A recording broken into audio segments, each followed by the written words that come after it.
Cina di Malaysia dan Cina di Indonesia sangatlah berbeda. Cina di Malaysia tidak ingin disebut bangsa Melayu. Hal ini akan merasa tersinggung bagi Cina di Malaysia jika melakukan hal tersebut, tidak seperti di Indonesia. Cina tersebut mengatakan solidaritas di Indonesia lebih baik daripada di Malaysia. Berita yang kedua datang dari seorang pelajar Cina nih teman-teman, yang ada di Malaysia yang diusir lantaran tidak bisa berbahasa Melayu.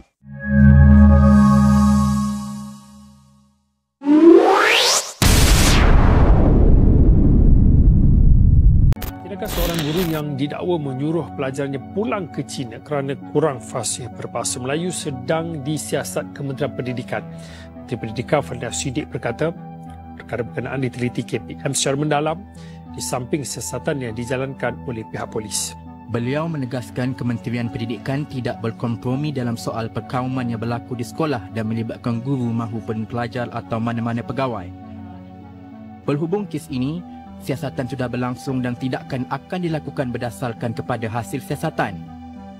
Sebelum ini, tular klip audio seorang guru didakwa mengaku memberitahu seorang pelajar sekolah menengah untuk pulang ke China kerana tidak memahami bahasa Melayu. Christine, kamu orang Malay ya?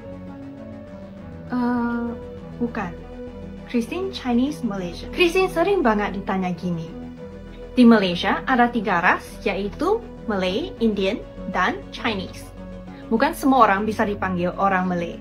Bisa tersinggung loh. Kalau di Indonesia, semua orang mau dipanggil orang Indo. Solidaritas orang Indonesia mantap deh. Jadi, kalau Christine ditanya lagi, Christine akan menjawab, Christine Chinese Malaysian dan bukan Malay. Tengok sajalah dekat Thailand, tengok sajalah dekat Indonesia, tak ada pun sibuk nak pleasekan pelancong-pelancong daripada China menggunakan bahasa mereka sendiri. Tetapi kat Malaysia ni, kenapa pula kita nak buat macam tu? Memalukan. Resti, kalian pasti udah nonton video tadi kan, soalnya itu viral banget. Nah, nggak lama ini pemerintah Malaysia melalui DBKL. Kalau nggak salah, DBKL itu terdiri dari wali kota dan anggota dewan. Mereka mengeluarkan peraturan untuk menurunkan pelang-pelang nama toko atau gedung dengan tulisan Chinese, Indian, atau bahasa asing lainnya. Kalian yang udah pernah ke Malaysia pasti ngelihat pelang-pelang nama toko atau gedung dengan tulisan Chinese segede gaban. Setahuku ya, zaman dulu fenomena kayak gini juga pernah terjadi di Indonesia. Tapi kemudian pemerintah kita melakukan program asimilasi terutama di zaman Orba. Sampai terbentuklah identitas Cindo saat ini yang lebih fasih ngomong bahasa Indonesia atau bahasa daerah masing-masing ketimbang bahasa Chinese.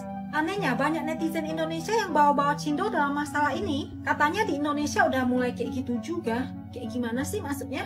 Cindo-cindo kalau bikin pelang nama biarpun pakai tulisan Chinese, tapi pasti juga ada bahasa Indonesianya. Udah gitu Cindo itu pasti berbahasa Indonesia, ya walaupun sebagian dari kita ngomong pakai bahasa Tionghoa di lingkungan keluarga. Beda dengan Cina Malaysia yang kebanyakannya nggak bisa bahasa nasional mereka, bahasa Melayu. Makanya akhirnya muncullah peraturan untuk menurunkan pelang nama dengan tulisan Chinese dan menggantinya dengan bahasa Melayu.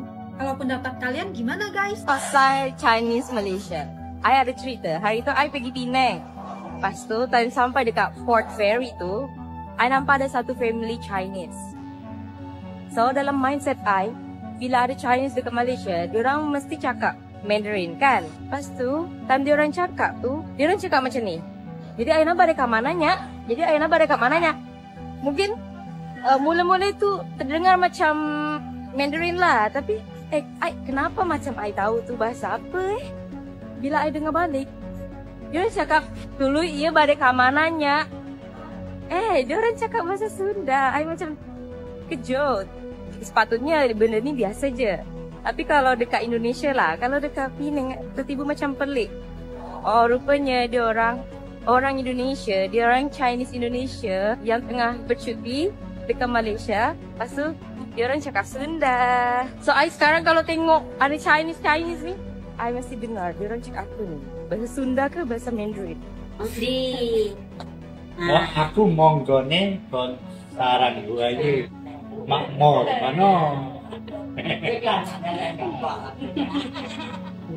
Engkau tunjukkan orang, aku mulai sendiri. Mana terus aku Jawa mu ngedok ngono. Lah ya apa 12 tahun sinau bisa Jawa sekolah. Saiki ketemu bakule enak. Kamu pikir aku bisa ngomong Cina?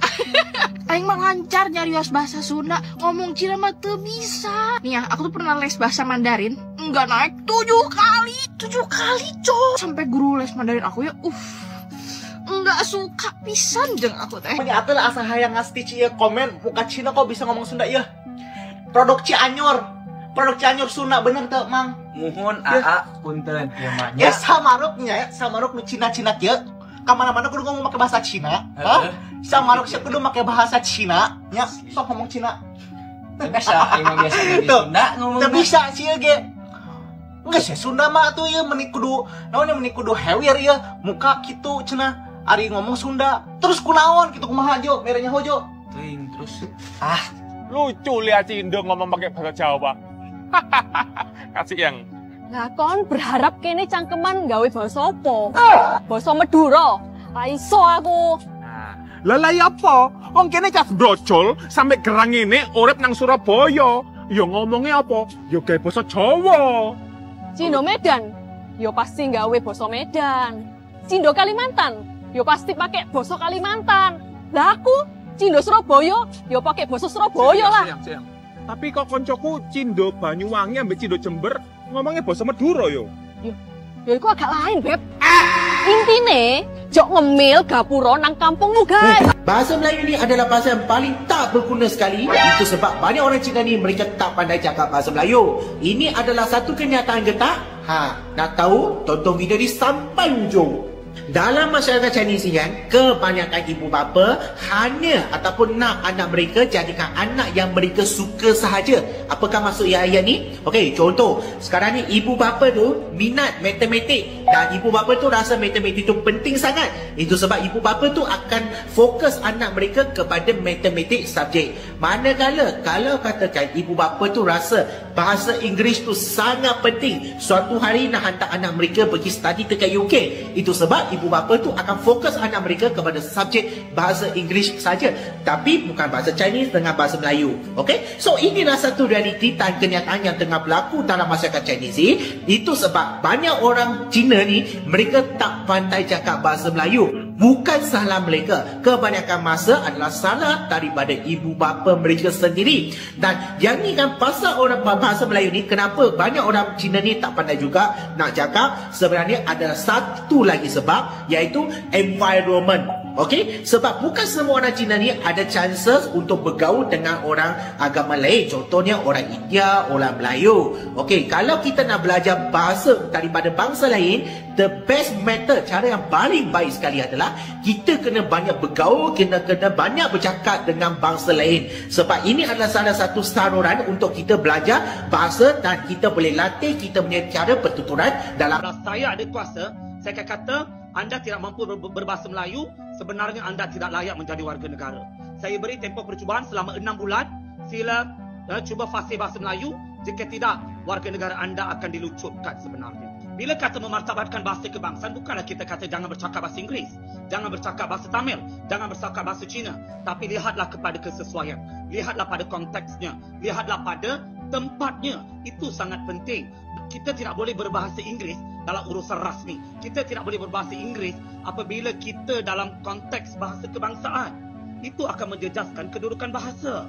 Sebab kita dalam satu negara, kita sebagai warga negara, sebagai rakyat, kita ada tanggungjawab terhadap negara, terhadap bahasa. Maka bila kita lalai sebagai warga negara, kita bukanlah seorang warga negara yang baik. Di Malaysia, perbedaan identitas etnis sangat ditekankan, baik secara hukum, budaya, maupun dalam kehidupan sosial. Tionghoa Malaysia memiliki identitas yang lebih tegas sebagai kelompok minoritas yang berbeda dari Melayu. Sedangkan di Indonesia, asimilasi lebih dalam, ya, walaupun mengorbankan banyak warisan budaya Tionghoa, terutama dalam bahasa dan tradisi. Solidaritas sosial antar kelompok di Indonesia sering dianggap lebih baik oleh sebagian orang Tionghoa karena ikatan nasionalisme lebih dominan ketimbang klasifikasi etnis.